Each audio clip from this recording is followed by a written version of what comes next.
So glad you could join me today for PJ's Storytime. I have another great tale I'd like to share with you.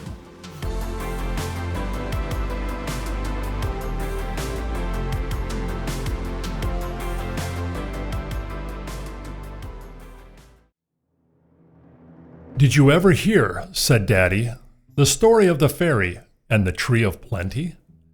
No, said Jax and Evelyn. Do tell us that story. Once upon a time, commenced Daddy, there were two little children, a little boy and a little girl just like you. They had an uncle who lived in India, and one day a message came that he was expected home the next week. Of course, they knew the uncle must be wonderful, as how could anyone living in India help but be wonderful?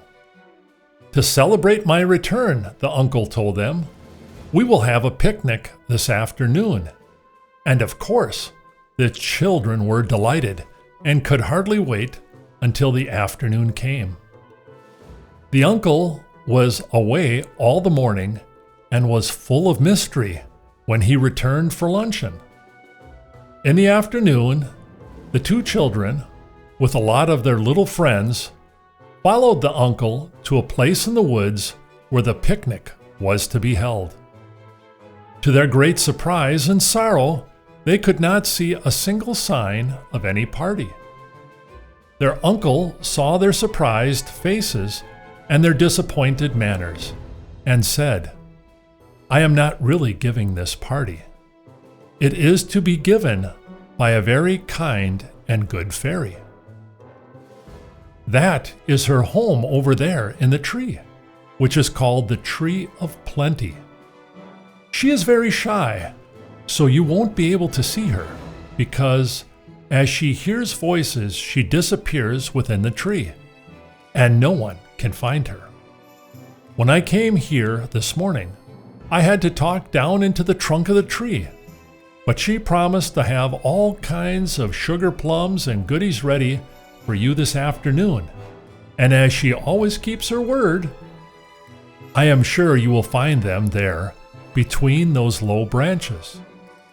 Sure enough, there were all sorts of good things: ice cream, nuts, candy, and bonbons. The children gathered eagerly around while the goodies from the tree were handed out to them. Then they sat down on a log to eat them. They wished that the fairy would join them at their feast, but they did not see anything of her. Perhaps she's asleep, one of the children suggested. You know that the fairies dance by the light of the moon, and they must be tired and ready to go to bed by daylight.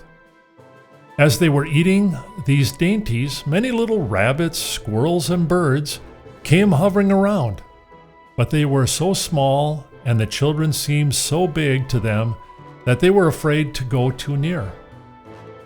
After the children had finished eating and had made the uncle tell them plenty of fairy stories, they started for home, and then the uncle said that the rabbits and squirrels and birds would finish all the goodies, as the good fairy always saw to it that they too had a picnic under the Tree of Plenty.